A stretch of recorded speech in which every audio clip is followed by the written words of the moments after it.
ദൈവത്തിൻ്റെ അതിപരിശുദ്ധമായ നാമം വാഴ്ത്തപ്പെടുമാറാകട്ടെ. ഈ ദിവസത്തിലും ആയുസ്സോടെ ആരോഗ്യത്തോടെ നമ്മളെ പരിപാലിച്ച ദൈവത്തിന് നന്ദി അർപ്പിക്കാം. ഇന്നത്തെ വായന ഭാഗം 2 ദിനവൃത്താന്തം 26 മുതൽ 29 വരെയുള്ള അധ്യായങ്ങളാണ്. ഇന്നത്തെ ചിന്തയ്ക്കായി 1 രാജാക്കന്മാർ 22 അധ്യായം 41 വാക്യം. യഹോശാഫാത്ത് ഇസ്രായേൽ രാജാവായ ആഹാബിൻ്റെ 4-ാം ആണ്ടിൽ യഹൂദയിൽ രാജാവായി. യഹൂദ രാജാവായിരുന്ന ആസയുടെ മരണശേഷം അവൻ്റെ മകനായ യഹോശാഫാത്ത് യഹൂദ രാജ്യത്തിലെ 4-ാമത്തെ രാജാവായി വാഴിക്കപ്പെട്ടു.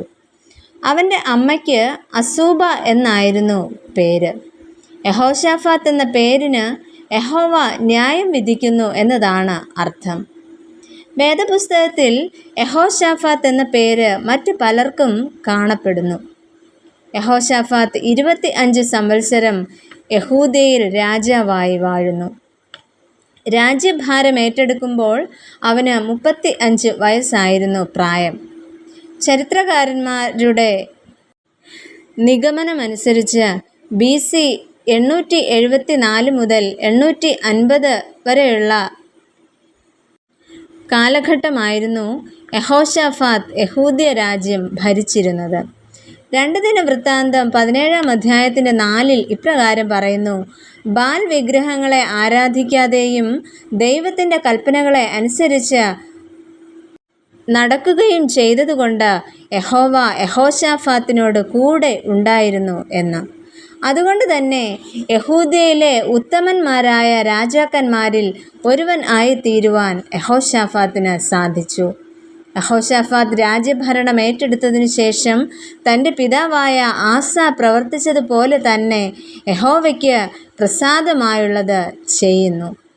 തൻ്റെ പിതാവ് നീക്കിക്കളഞ്ഞതിനു ശേഷം ശേഷിച്ചിരുന്ന പുരുഷ മൈഥുനക്കാരെ നീക്കിക്കളയുകയും വിഗ്രഹാരാധന അവസാനിപ്പിക്കുകയും ചെയ്യുന്നു. കൂടാതെ ബേർശേബ മുതൽ എഫ്രയീം മലനാടുവരെ സഞ്ചരിച്ച് ജനത്തെ യഹോവയിങ്കലേക്ക് തിരിച്ചു വരുത്തുവാൻ ശക്തമായി പ്രവർത്തിച്ചു എന്ന് 2 ദിനവൃത്താന്തം 19-ാം അധ്യായത്തിൻ്റെ 4-ാം വാക്യത്തിൽ പറഞ്ഞിരിക്കുന്നു. മാത്രമല്ല, ജനത്തിന് കഠിനമാകാത്ത മുഖപക്ഷവും കൈക്കൂലിയില്ലാത്ത ഭരണവുമായിരുന്നു യഹോശാഫാത്ത് നടത്തിയിരുന്നത്. യഹൂദയിലെ ഉത്തമനായ രാജാവായ യഹോശാഫാത്തിന് ഇസ്രായേൽ രാജാവും ആയി സഖ്യത കൂടിയത് പരാജയ കാരണമായിട്ട് തീരുന്നു. എങ്കിലും യഹോവയുടെ സന്നിധിയിൽ നിന്നും മാറിപ്പോകാതിരിക്കാൻ യഹോശാഫാത്ത് ശ്രമിച്ചിരുന്നു. എന്നാൽ അദ്ദേഹം 60-ാമത്തെ വയസ്സിൽ മരണപ്പെടുമെന്ന് 1 രാജാക്കന്മാർ 22-ലും 2 ദിനവൃത്താന്തം 20-ലും രേഖപ്പെടുത്തിയിട്ടുണ്ട്.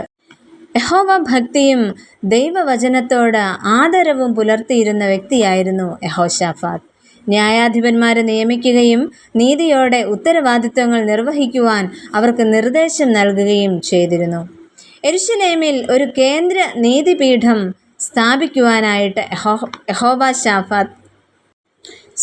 യഹോശാഫാത്തിന് സാധിക്കുന്നു.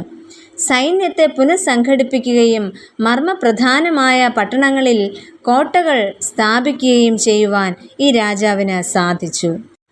ഇത്തരത്തിൽ ധീരമായ നേതൃത്വം നൽകുവാൻ യഹോശാഫാത്തിന് സാധിക്കുന്നു. നമുക്ക് പ്രാർത്ഥിക്കാം.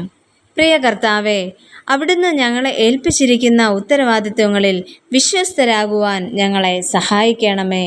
ആമേൻ.